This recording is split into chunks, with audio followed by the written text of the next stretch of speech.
It's tea time! Let's go!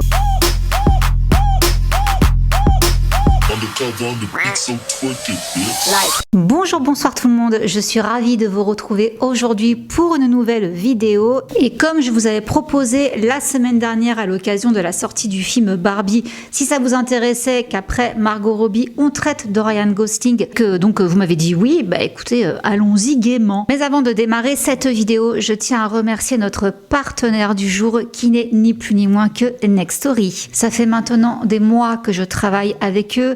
Vous les connaissez, hein, ceux qui me suivent, voilà, à chaque fois je vous parle de cette application et à chaque fois je vous en parle avec le même enthousiasme. Donc pour ceux qui ne connaîtraient pas encore Nextory, qu'est-ce que c'est? Il s'agit de la seule application où vous disposez de tous les formats de lecture possibles, donc aussi bien de la BD que du livre, que du magazine, mais également du podcast. Vous avez vraiment pléthore de choix, il y a des milliers et des milliers de titres pour tous les âges, pour tous les goûts. À chaque fois, je vous parle de mes petites recommandations. Eh bien, sachez que là, en l'occurrence, j'ai terminé Glim, à cette fameuse saga. Je vous recommande, pour ceux qui aiment la fantasy, attaquez-vous à cette saga d'Oren. Et dans un tout autre registre, en termes de romance contemporaine, je vous avais parlé de Colleen Hoover, que j'avais découvert également sur Nextory avec le titre Jamais plus. Bon, là, je viens de terminer Ugly Love. C'était assez éprouvant, mais c'est magnifique. Franchement, j'adore. Pour ceux qui connaissent également ma passion pour le true crime, vous avez toute une série de podcasts entièrement dédiés au true crime. Donc voilà un petit échantillon de ce que vous pouvez trouver sur cette application. Je suis donc plus que ravie de vous proposer, grâce au lien qui s'affiche juste ici, 45 jours offerts sans aucune obligation d'achat. C'est vraiment juste pour découvrir cette application. 45 jours, vous avez quand même le temps d'en faire le tour et de voir tout ce qu'elle propose. Je m'éclate avec cette application, je m'éclate. Il y a encore d'autres lectures que j'ai en cours, donc voilà, vous pouvez le voir sur mon profil. Voilà, ma liste de favoris, elle se pose là quand même. Donc encore merci à Nextory de sponsoriser cette vidéo et de vous permettre de profiter de cette offre. J'espère que vous sauterez le pas si c'est pas encore fait. Maintenant, place à la vidéo du jour. Donc, Ryan Gosling, multicasquette, c'est un acteur mais également un producteur, un réalisateur mais aussi un musicien et un compositeur canadien. Et il est né le 12 novembre 1980 à London en Ontario au sein d'une famille mormone. Alors en fait ses parents étaient devenus mormons après avoir été convertis par des missionnaires qui faisaient du porte-à-porte et son oncle, pour la petite anecdote, il gagnait sa vie en étant imitateur d'Elvis. Donc on a toujours un petit peu pris Ryan et sa famille pour les farfelus du village, quoi. Alors que bon, les Mormons, c'est quand même assez répandu, Bref, il a été élevé par sa mère et sa sœur. Papa n'est pas là. Et très tôt, il a commencé à faire de la danse classique et il a jamais vraiment laissé tomber. D'ailleurs, il voulait devenir danseur bien avant d'être comédien. Il se destinait à une carrière de danseur. Mais avant ça, sur les bancs de l'école, ça se passait pas très bien. Il n'était pas très à l'aise dans sa peau. Il avait beaucoup de mal à se concentrer. Il galérait notamment avec l'apprentissage de la lecture. Du coup, il a été un peu bully à l'école, quoi. Ses camarades se moquaient de lui. Et donc, Ryan, il ripostait physiquement. On le surnommait même, du coup, à l'époque, Trouble, qui signifie problème. Donc, voilà, il avait un peu une réputation de mauvais garçon. Et alors, ce qui n'a rien arrangé, c'est que, enfant, il a vu le film Rambo avec Sylvester Stallone. Et il a voulu jouer à Rambo. Donc, il s'est pointé à l'école avec des couteaux dans sa petite boîte Fisher Price. Là, on est en primaire. Et il s'est mis à lancer les couteaux de cuisine sur les enfants. Là on arrivait à un moment un peu critique, donc sa mère a décidé de le déscolariser, de lui faire donc école à la maison. Par conséquent, Ryan a encore plus développé ce côté solitaire, et ça, pour info, c'était quand il était en CE1, qui était vraiment petit. Une anecdote par exemple aussi qu'il racontera beaucoup plus tard, comme il était mineur et qu'il ne pouvait pas se rendre dans un salon de tatouage, il a eu la glorieuse idée de se tatouer lui-même avec un kit maison de tatouage. Il l'a toujours, le tatouage. C'était censé représenter un monstre qui tenait un cœur ensanglanté, mais au final, il dit que ça ressemble plus à un cactus qu'autre chose, quoi. Il s'est complètement foiré. Donc voilà, un petit peu le portrait de Ryan Gosling enfant. Poursuivons. Il intègre en 1993 le fameux show Mickey Mouse Club.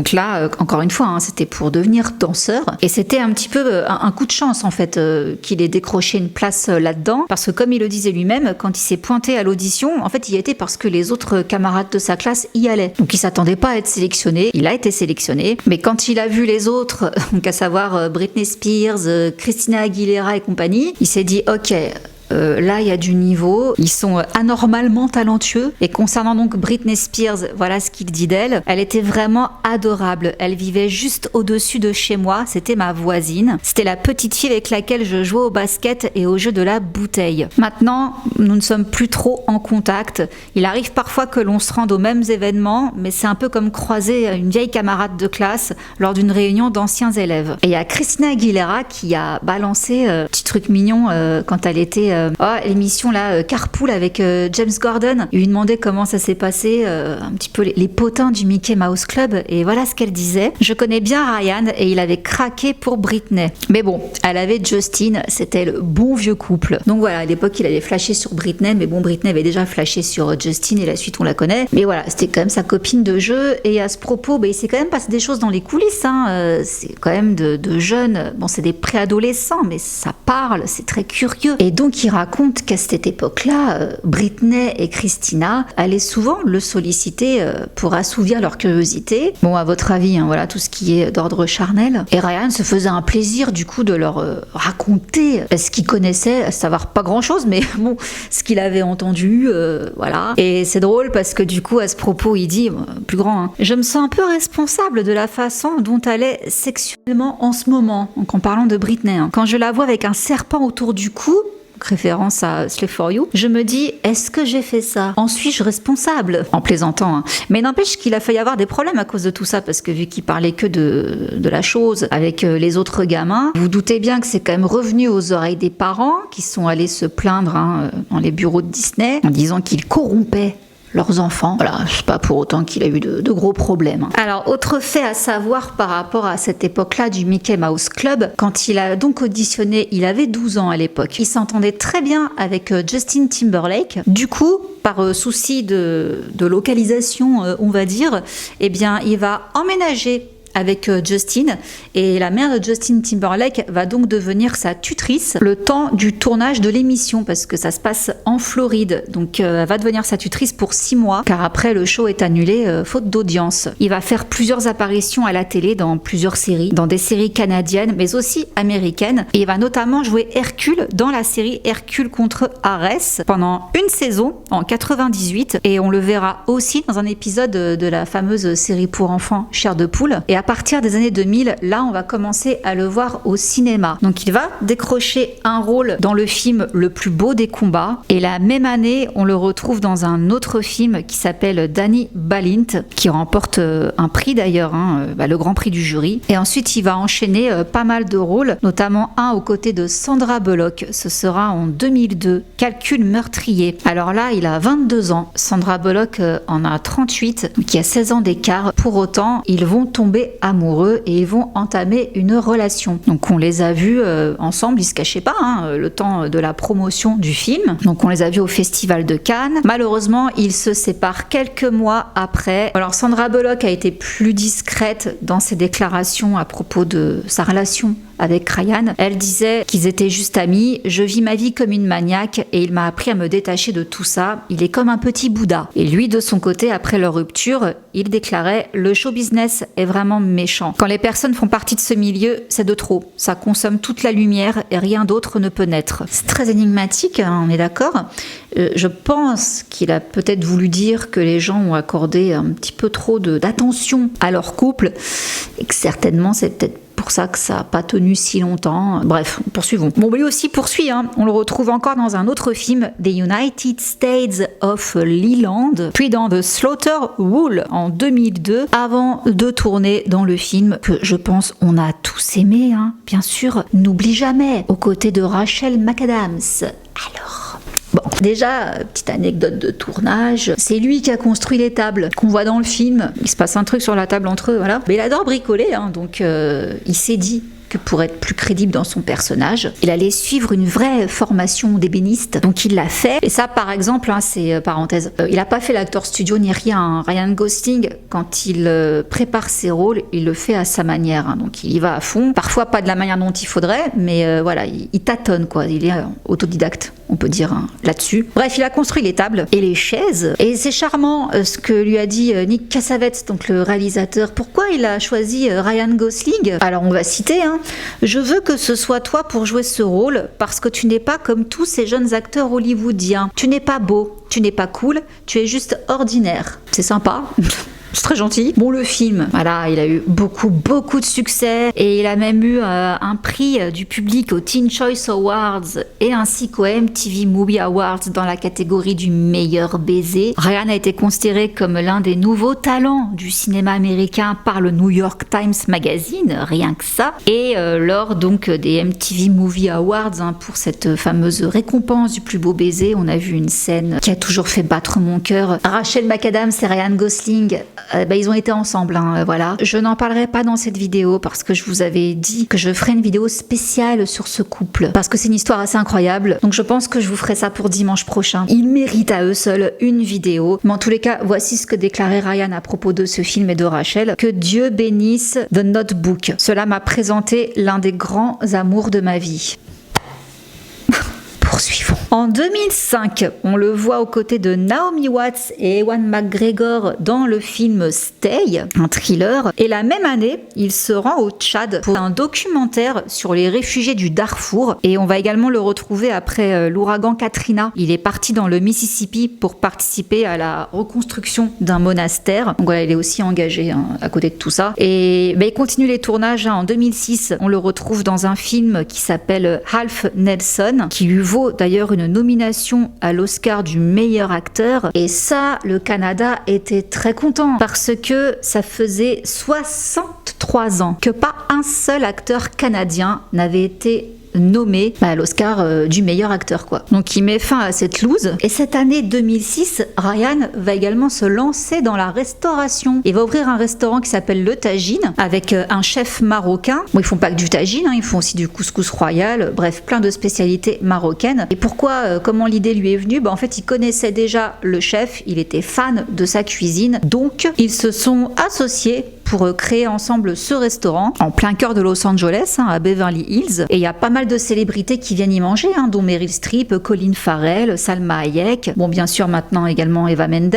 Et ça a été un peu la galère hein, parce que quand ils ont donc ouvert ce restaurant, enfin déjà pour l'ouvrir, le montant des travaux avait dépassé le budget initial. Donc Ryan a dû retrousser ses manches et s'occuper lui-même de la plomberie, car le resto il était déjà au bord de la faillite avant même d'avoir ouvert quoi. Donc ça a été un petit peu compliqué à cette époque-là, mais il s'est accroché et le restaurant, écoutez, apparemment se porte très bien. Alors l'année suivante, en 2007, on va le retrouver dans La Faille aux côtés de Anthony Hopkins. Et là encore une fois, il est salué par un autre magazine, il s'agit du magazine Première, qui parle de lui comme l'un des jeunes acteurs les plus convoités. Avec ses airs d'ange déchu et son phrasé marmonnant, il impose un style nouveau à Hollywood. Et alors justement, ce rôle, il aime bien, comme je vous disais, hein, la solitude et la nature. Donc il était parti camper dans les bois, totalement déconnecté du monde, hein. Et ça pendant 2 mois. Du coup, le producteur de La Faille, il a galéré à le contacter. Et apparemment,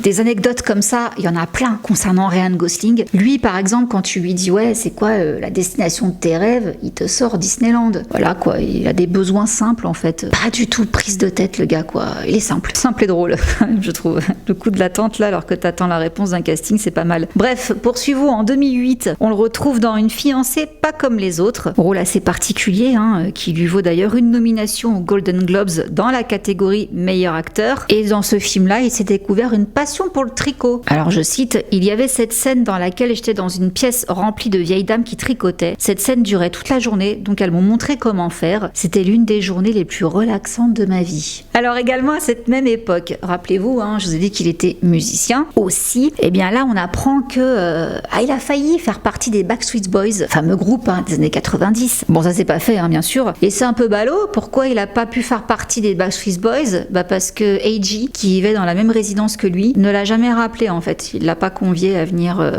aux auditions, je sais pas trop ce qui s'est passé, mais bon, apparemment, il lui a mis un vent, quoi. Voilà pour la petite anecdote. Mais du coup, il a formé son propre groupe en 2009, qui s'appelle Dead Man's Bones, où il est chanteur, compositeur, pianiste, violoncelliste, guitariste, et il joue aussi du ukulélé. Alors ça, c'est marrant parce que l'idée est partie de leur fascination pour les fantômes et les monstres, et leurs textes traitent de phénomènes paranormaux. Donc le premier album éponyme est sorti en 2009. À côté de ça, on l'a vu aussi, on a pu l'entendre, faire des chœurs pour un groupe canadien qui s'appelle Soul Decision. Poursuivons sa carrière magnifique au cinéma. En 2010, on le retrouve dans Love and Secrets avec Kirsten Dunst, avant d'enchaîner avec Michelle Williams, Blue Valentine. Alors tous les deux interprètent le rôle d'un couple, et afin de se préparer pour ce film, ils ont vécu un mois ensemble, lui et Michelle Williams. Et pendant cette période, ils ont tout fait comme un vrai couple. Les courses, le dîner, les disputes, les promenades au parc avec leur fille, entre guillemets. Du coup, les paparazzi s'étaient un peu posé des questions, quoi. Mais c'était pour se préparer justement à ce film où ils interprètent un couple. Bon, 2011, on a tous pu le retrouver également dans un film où on a posé un nouveau regard, encore une fois, sur Ryan Gosling. J'ai nommé Crazy Stupid Love, avec cette fameuse réplique d'Emma Stone. Putain, je rêve là, on dirait du Photoshop. Un film qui a très bien marché, et on le retrouve juste après dans le fameux film Drive. Alors là, on aime ou on déteste ce film. Pareil pour la bande-son, faut aimer le genre. Petite anecdote, à la base, ça devait être avec Hugh Jackman dans le rôle titre. Mais il a refusé parce qu'il pouvait pas, il avait pas le temps, quoi, il avait trop de trucs à faire. Donc c'est Ryan Gosling qui a été choisi pour le remplacer. Et quelques semaines avant le début du tournage, le réalisateur Neil Marshall s'est retiré du projet. C'était une galère ce film. Donc finalement, on l'a confié à Nicolas Winding Refn sur les conseils de Ryan Gosling. Mais avant ça, ils s'étaient donc rencontrés autour d'un dîner pour parler donc de ce film. Et c'était mal barré parce que donc au restaurant, ce réal là, il était malade, il tenait des propos un peu délirants. Donc Ryan Gosling s'est dit que en gros, il s'en foutait, quoi, il était pas intéressé par le projet. Du coup, en sortant du resto, il va pour le ramener chez lui, donc il le fait rentrer dans sa voiture. Il met la radio et là, on entend une chanson qui s'appelle I Can't Fight This Feeling Anymore de Rio Speedwagon, excusez-moi du nom, je ne connais pas du tout cet artiste, ce groupe. Et là, le réalisateur Nicolas s'est mis à chanter à tue-tête les paroles de la chanson. Et ça a donné une idée à Ryan, en le voyant faire, qui s'est dit, mais en fait, dans ce film, on pourrait parler d'un homme qui écoute des chansons pop dans sa voiture la nuit parce qu'elles lui permettent de se libérer de ses émotions. Et en fait, c'est grâce à cette petite scénette qu'il y a eu entre eux qu'il a su que c'était lui le bon réalisateur pour le film. Voilà, anecdote. Alors encore une fois, Ryan a retroussé les manches, c'est lui-même qui a restauré la voiture du film, donc un modèle de 1973 de la Chevy Malibu, et il a été un peu fort à des moments, il a un peu fait peur à l'équipe de cascadeurs qui était engagée pour le tournage, car il a voulu lui-même réaliser des cascades. La production a fini par accepter à la condition qu'il participe à une course de stock car, sûrement histoire de l'en dissuader. Ah bah non, il a relevé le défi. Et par rapport au nombre de bombers qu'on peut voir dans ce film, je crois qu'il y en a 13. Il en a gardé un, celui avec le logo du scorpion, parce qu'il est du signe astrologique du scorpion. Donc il l'a gardé en souvenir. 2011, écoutez, c'est le moment où il entame sa relation avec Eva Mendes, ils s'installent ensemble. Et c'est également l'année où Ryan va faire fureur sur les réseaux sociaux. Il va être filmé dans les rues, donc les vidéos vont devenir virales sur YouTube, en train de séparer deux hommes qui étaient sur le point de se battre. Donc ça, c'était en août 2011, et quelques mois plus tard, en avril 2012, il y a encore une autre vidéo où on le voit en fait empêcher une jeune femme de se faire écraser par un taxi à New York. Et ces deux vidéos qui ont fait donc le tour des réseaux sociaux ont fait que les gens l'aiment encore plus. Enfin déjà, le gars il est cool, il joue dans des films, il se diversifie quand même pas mal. En plus, c'est un héros quoi, qui se fond dans la masse, il sépare les gens, il sauve une dame. C'est pas l'acteur intouchable qui, sans l'avoir cherché, il se fait encore plus aimer du public. Bon, côté cinéma, on le retrouve dans Les Marches du Pouvoir, et en 2013 il enchaîne pas mal de projets, donc on le retrouve aux côtés de sa chérie Eva Mendes dans The Place Beyond the Pines, où là pareil, il a insisté pour tourner ses propres cascades parce que il adore la moto, il avait acheté sa première moto quand il avait 12 ans. Ensuite il retrouve encore Emma Stone dans Gangster Squad, puis dans un autre film, Only God Forgives. Après tous ces projets, donc fin 2013, il décide de faire une pause dans sa carrière. Et il dit à ce propos, j'ai trop tourner. J'ai perdu tout recul face à ce que je fais. Je pense qu'il est bon pour moi de m'arrêter un peu et de réévaluer les raisons pour lesquelles j'ai choisi ce métier et ma façon de le faire. C'est probablement la meilleure manière d'avoir du recul. J'ai besoin de faire une pause avec moi-même et j'imagine que le public aussi. Donc pendant cette pause, il va réaliser un premier long métrage qui s'appelle Lost River, qui est présenté même au Festival de Cannes l'année suivante. Et en 2014, lui et Eva Mendes accueillent leur première petite fille, Esmeralda Amada Gosling, qui naît le 12 septembre 2014. Il retourne au cinéma en 2015, et là c'est avec Brad Pitt et Christian Bale dans The Big Short, le casse du siècle. Et l'année suivante, on le retrouve avec Russell Crowe dans The Nice Guys, avant de retrouver encore pour la troisième fois Emma Stone dans la comédie musicale La La Land. Moult récompenses aux Golden Globes, entre autres. Ne vous étonnez pas si je suis différente, j'ai augmenté l'éclairage parce que là ça y est, c'est le déluge dehors, donc il n'y avait plus de lumière. Je me suis aussi un peu recoiffée parce que j'avais chaud là, les cheveux détachés. Donc La La Land. À la base, on pensait pas à lui pour cette comédie musicale. Mais bon, le rôle lui plaisait, donc il l'a obtenu. Très bonne critique, il a reçu de très très bonnes critiques, le film, tout comme l'acteur. Et d'ailleurs, tout le monde s'est posé la question parce qu'il y a une scène où on le voit en train de jouer du piano, donc on se demandait est-ce que c'est vraiment lui qui joue du piano. Oui, il a suivi 3 mois intensifs de cours de piano, 3 à 4 heures par jour pour se mettre dans la peau de Sébastien. Donc c'était un grand défi pour lui, mais aussi un rêve d'enfant qui se concrétisait. J'ai toujours souhaité avoir le temps d'apprendre à jouer du piano. J'ai eu cette magnifique opportunité de me retrouver devant un piano pendant 3 mois et de ne faire que jouer. J'en ai profité. Et donc, ils n'ont jamais utilisé de doublure pour les gros plans sur les mains de Sébastien, le personnage. Gros tournage, ils ont tourné dans plus de 70 lieux à Los Angeles. On leur demandait souvent de faire des prises en une seule fois afin de conserver la fraîcheur et la beauté. Et Ryan dit qu'il a eu du mal car Emma Stone a beaucoup travaillé à Broadway et il fallait que je rattrape mon retard sur elle, mais j'ai bénéficié d'un tuteur pendant 3 mois pour apprendre à jouer chaque morceau de jazz au piano et chaque chorégraphie. Il s'agissait d'une véritable formation artistique, c'était un vrai bonheur. Et on a même une des répliques du film qu'on doit à sa femme Eva Mendes, la fameuse réplique « Los Angeles se prosterne devant tout mais ne valorise rien ». C'est une phrase que m'a dit un jour ma compagne et j'ai trouvé ça tellement drôle que je lui ai demandé si je pouvais la mettre dans le film. Elle plaisantait, mais c'est un truc marrant à dire. J'ai adoré quand elle l'a dit parce que je trouve ça drôle et qu'il y a une certaine vérité. Et bien d'ailleurs, le couple en 2016 accueille leur deuxième petite fille le 29 avril et en 2017, on le retrouve de nouveau